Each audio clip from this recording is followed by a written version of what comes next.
Hi, my name is Iain Anderson.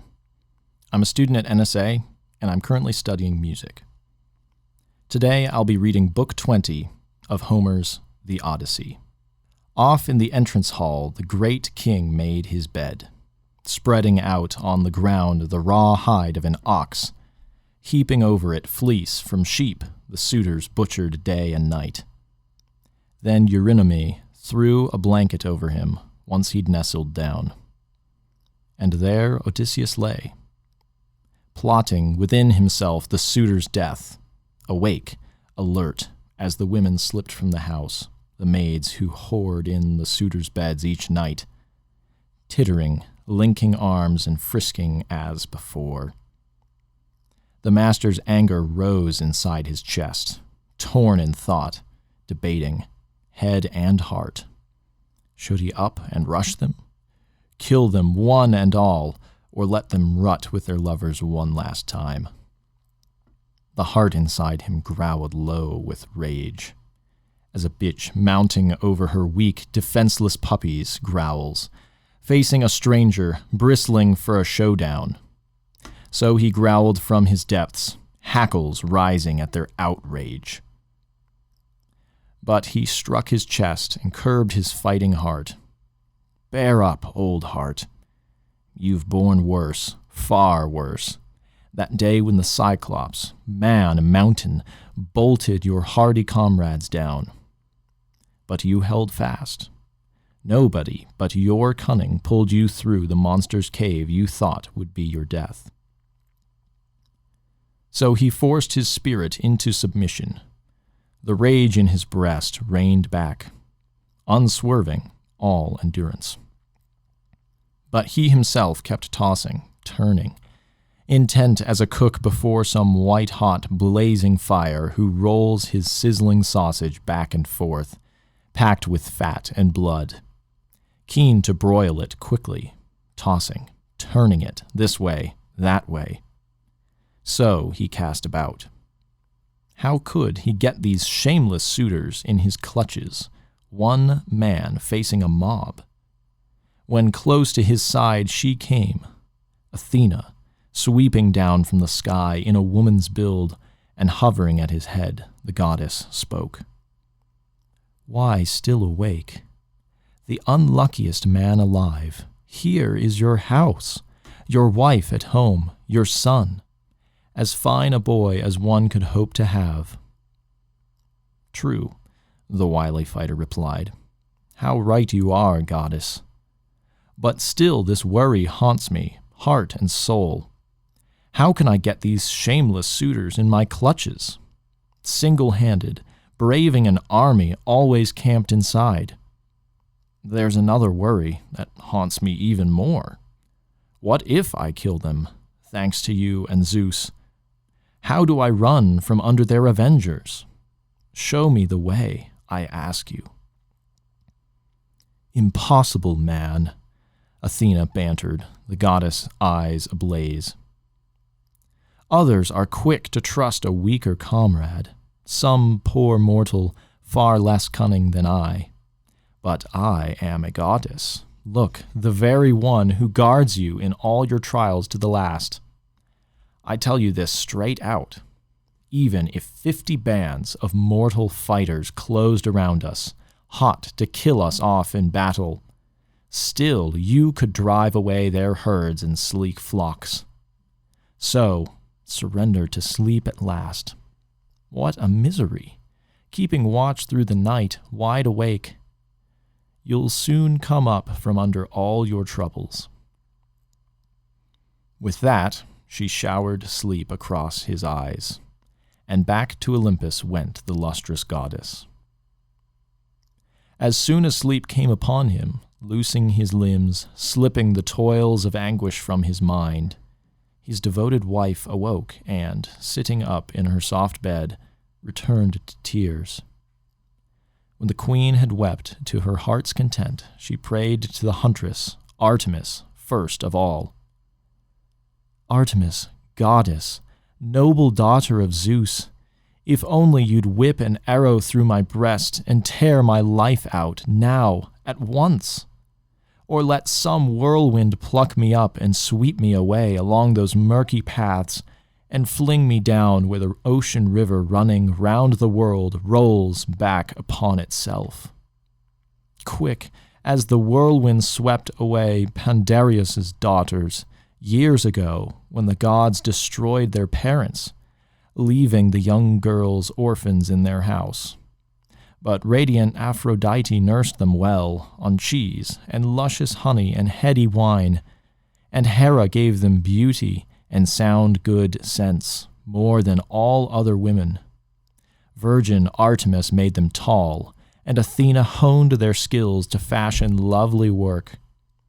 But then, when Aphrodite approached Olympus's peaks to ask for the girls their crowning day as brides from Zeus, who loves the lightning, Zeus, who knows all that's fated, all not fated for mortal man, then the storm spirits snatched them away and passed them on to the hateful Furies, yes, for all their loving care.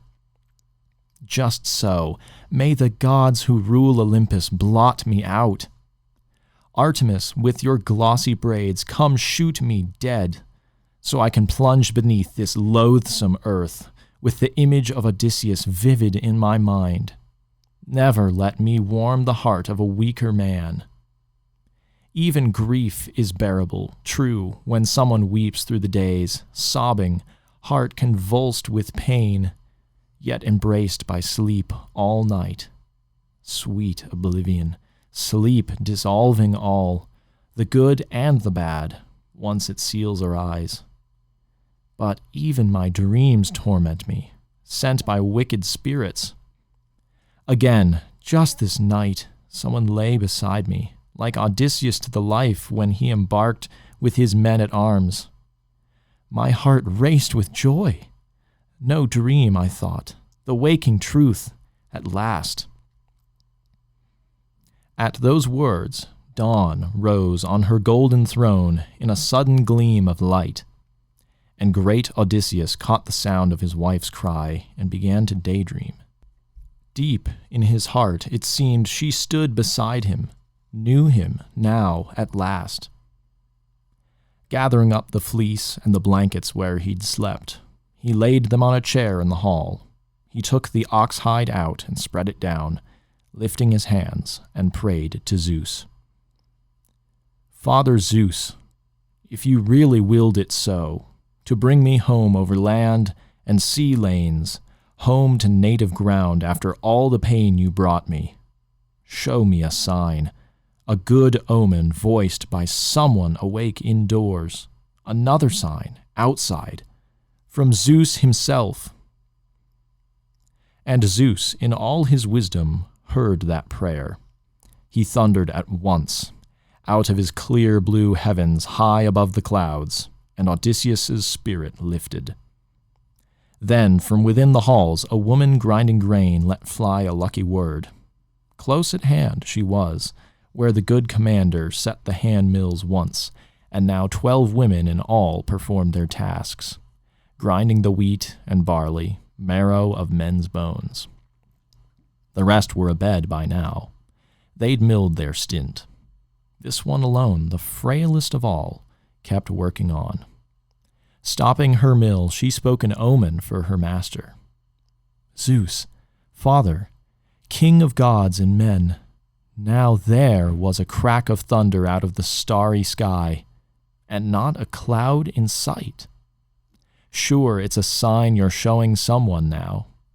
So, poor as I am, grant me my prayer as well. Let this day be the last these suitors bolt their groaning feasts in King Odysseus's house.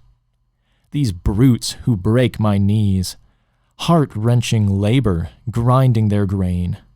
Now let them eat their last. A lucky omen, linked with Zeus's thunder. Odysseus's heart leapt up, the man convinced he'd grind the scoundrels' lives out in revenge.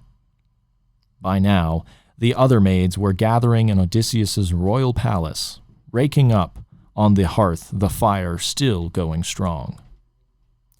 Telemachus climbed from bed and dressed at once, brisk as a young god. Over his shoulder he slung his well-honed sword. He fastened rawhide sandals under his smooth feet. He seized his tough spear tipped with a bronze point, and took his stand at the threshold, calling Eurycleia. "Dear nurse, how did you treat the stranger in our house? With bed and board? Or leave him to lie unattended? That would be mother's way, sensible as she is, all impulse, doting over some worthless stranger, turning a good man out to face the worst." "Please, child," his calm old nurse replied, "don't blame her. Your mother's blameless this time. He sat and drank his wine till he had his fill. Food? He'd lost his hunger, but she asked him. And when it was time to think of turning in, she told the maids to spread a decent bed, but he, so down and out, poor soul, so dogged by fate, said no to snuggling into a bed between covers. No, sir, the man lay down in the entrance hall, on the raw hide of an ox and sheep's fleece. And we threw a blanket over him, so we did." Hearing that, Telemachus strode out through the palace, spear in hand, and a pair of sleek hounds went trotting at his heels.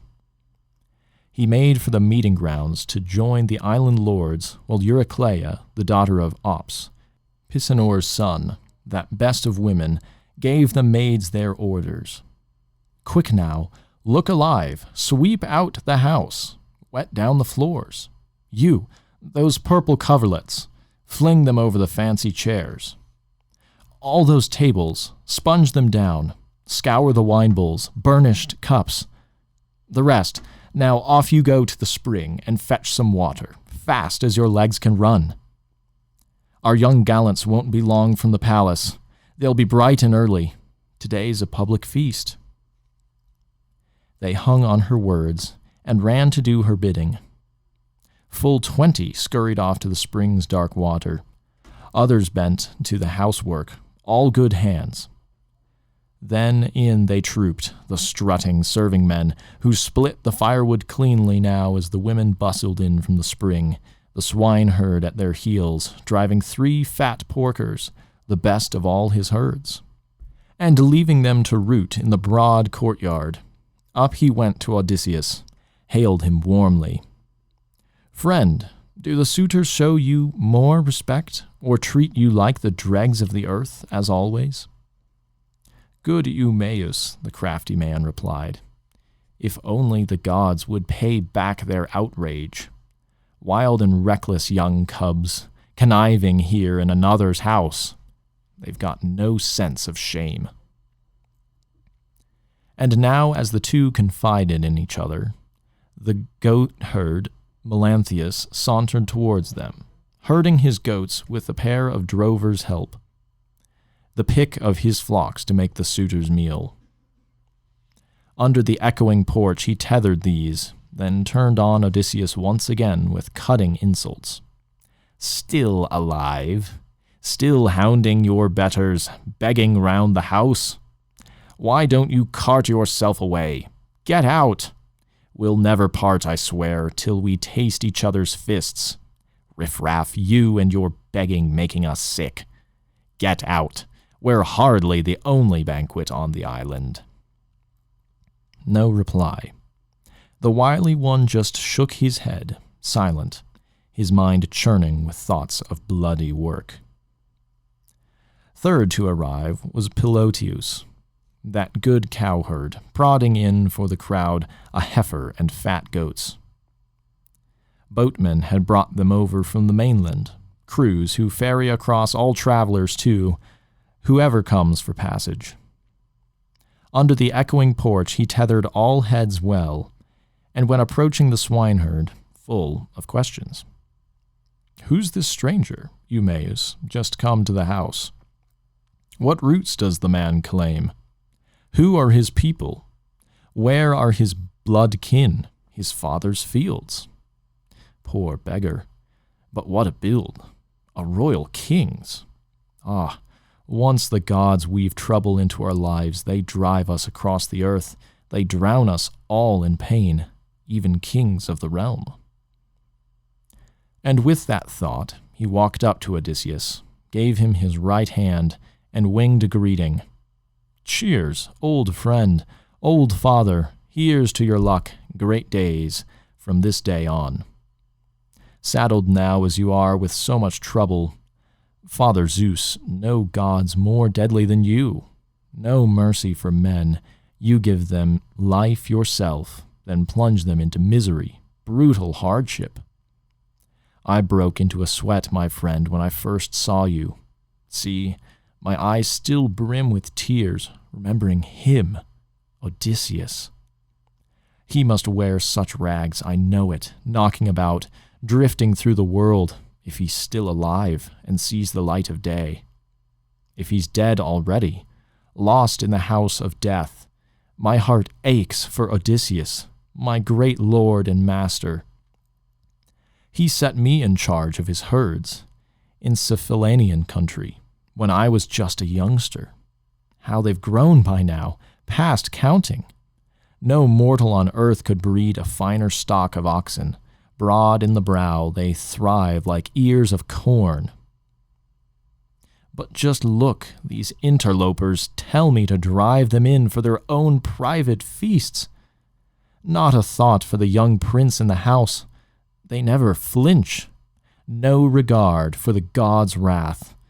In their mad rush to carve up his goods, my master gone so long. I'm tossed from horn to horn in my own mind. What a traitor I'd be, with a prince still alive, if I'd run off to some other country, herds and all, to a new set of strangers. Ah, but isn't it worse to hold out here, tending the herds for upstarts, not their owners? Suffering all the pains of hell. I could have fled ages ago to some great king who'd give me shelter. It's unbearable here. True, but I still dream of my old master, unlucky man. If only he'd drop in from the blue and drive these suitors all in a rout throughout the halls. Cowherd, the cool tactician Odysseus answered. You're no coward, and nobody's fool, I'd say. Even I can see there's sense in that old head. So I tell you this on my solemn, binding oath.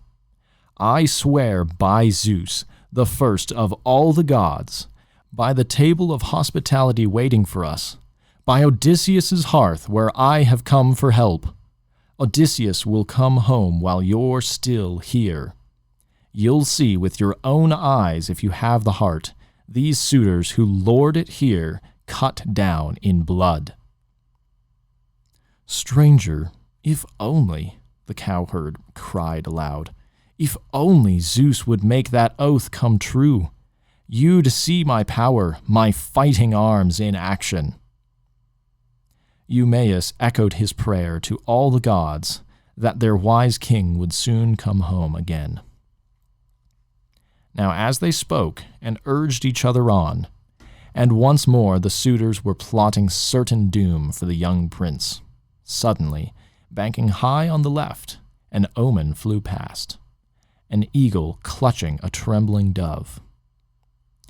And Amphinomus rose in haste to warn them all, My friends, we'll never carry off this plot to kill the prince. Let's concentrate on feasting. His timely invitation pleased them all. The suitors ambled into Odysseus's royal house, and, flinging down their cloaks on a chair or bench, they butchered hulking sheep and fatted goats, full-grown hogs and a young cow from the herd. They roasted all the innards, served them round, and filled the bowls with wine, and mixed it well. Eumaeus passed out cups. Philoetius, trusty herdsman, brought on loaves of bread in ample wicker trays. Melanthius poured the wine. The whole company reached out for the good things that lay at hand. Telemachus, maneuvering shrewdly, sat his father down on the stone threshold, just inside the timbered hall, and set a rickety stool and cramped table there. He gave him a share of innards, poured his wine in a golden cup, and added a bracing invitation.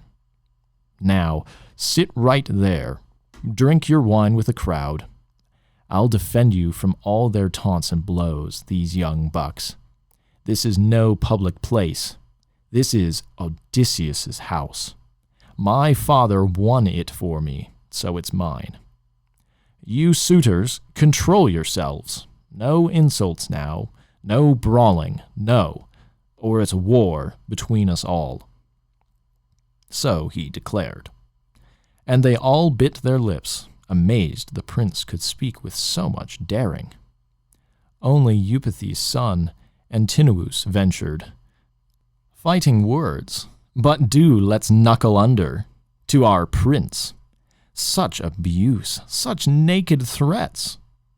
But clearly Zeus has foiled us, or long before we would have shut his mouth for him in the halls, fluent and flowing as he is."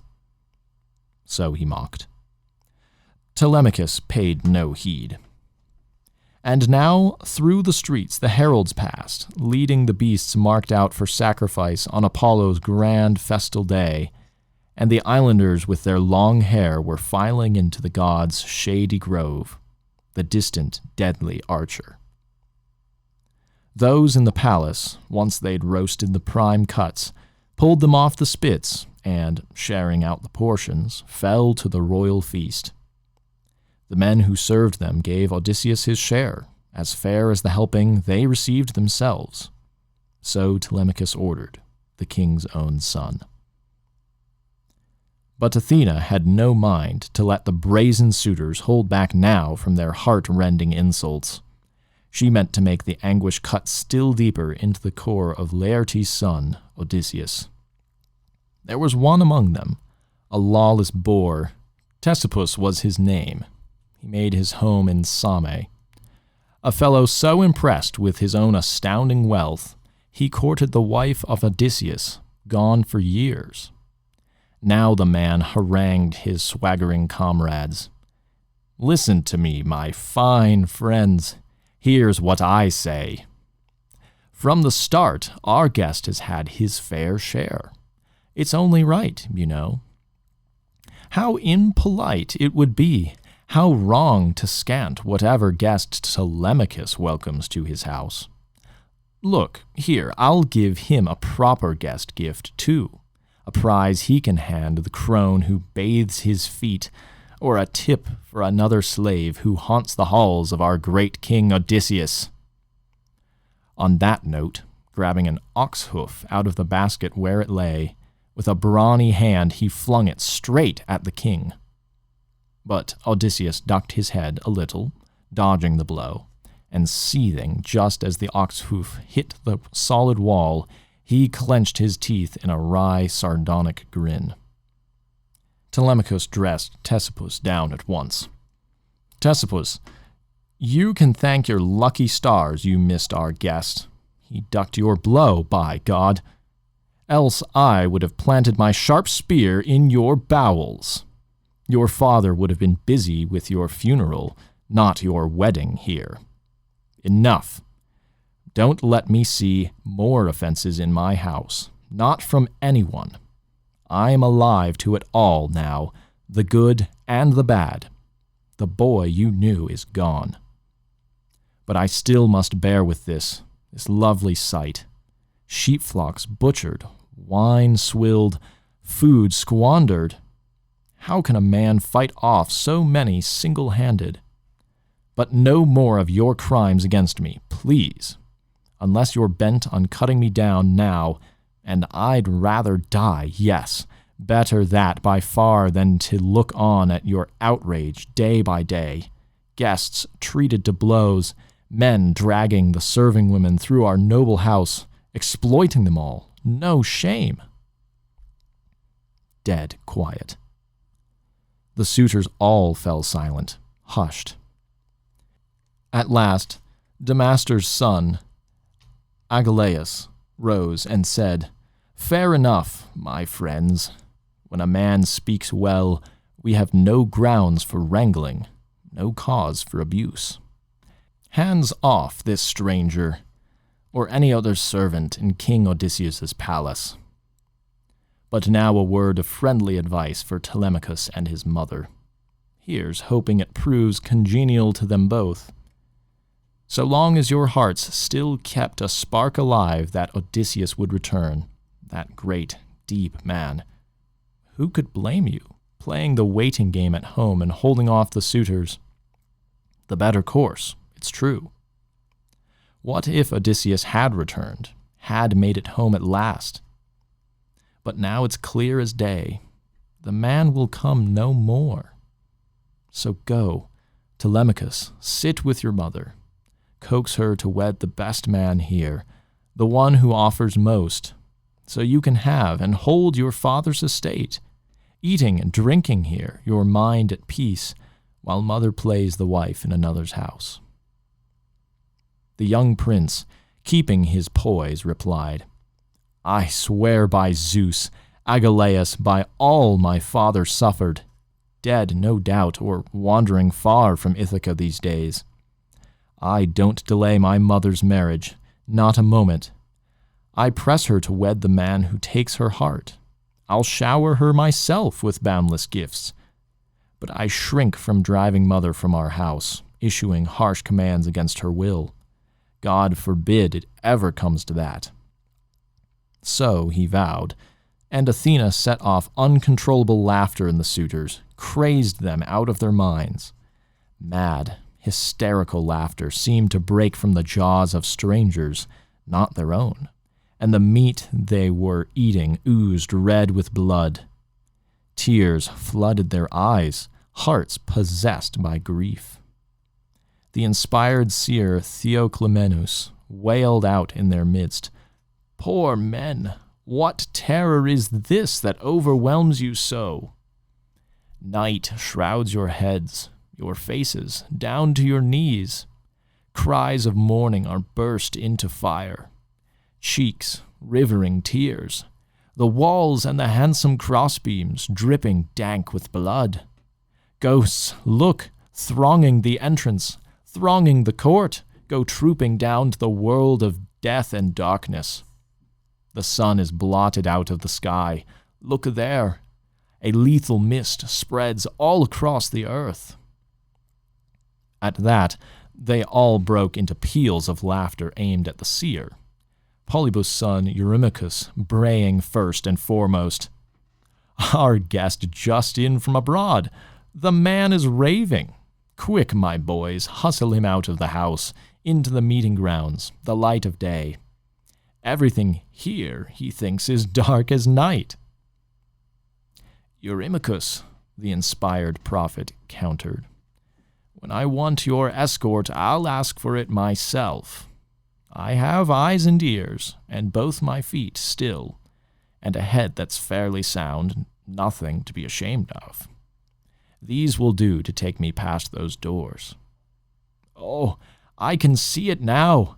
The disaster closing on you all. There's no escaping it, no way out.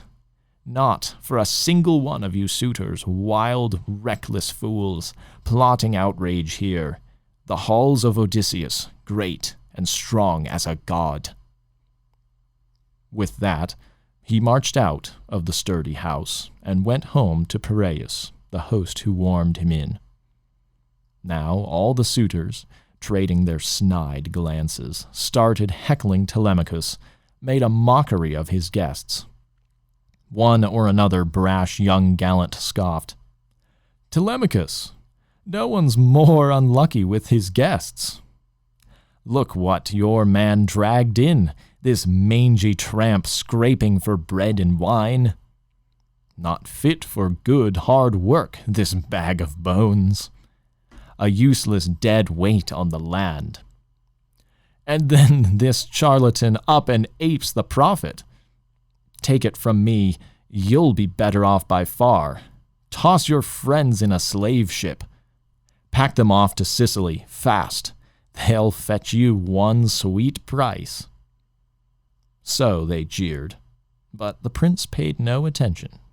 Silent, eyes riveted on his father, always waiting the moment he'd lay hands on that outrageous mob. And all the while, Icarius's daughter, wise Penelope, had placed her carved chair within earshot at the door, so she could catch each word they uttered in the hall.